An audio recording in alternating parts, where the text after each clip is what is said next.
देखिए बेटा आज हम एक और सूत्र लेकर आए हैं। आज हम बेटा बात करेंगे द्विघात समीकरण व्यापक रूप पर। देखिए आपके द्विघात समीकरण है x square plus bx plus c बराबर 0 के मूल जो है बेटा अल्फा बीटा होंगे। मूल बोल दें चाहे आप शून्यंक बोल दें। ये आपका सीधाचार विधि का सूत्र होता है बेटा x बार बराबर माइनस के b plus minus under root b square minus 4ac upon 2a। ये बेटा आपकी d की वैल्यू होती है। d बराबर क्या होता है आप देख सकते हो बेटा, हमने लिखा है d बराबर होता है आपका b square minus 4ac।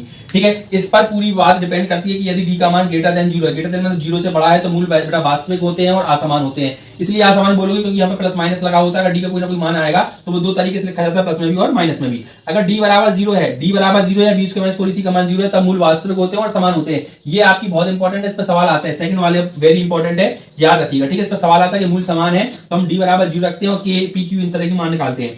d का मान बेटा अगर लेस देन 0 है, 0 से छोटा है तो मूल वास्तविक नहीं होंगे क्योंकि रूट में बेटा d होता है और d की वैल्यू अगर नेगेटिव आएगी तो रूट में कोई वैल्यू आती है काल्पनिक मान होता है। ठीक है, क्योंकि ये पूरी d की वैल्यू है और ये रूट के अंदर है इसलिए इसमें काल्पनिक मान होगा, इसलिए इस तरीके से होता है। तो आपको इस तरीके से याद रखना है d का मान बड़ा है 0 के तो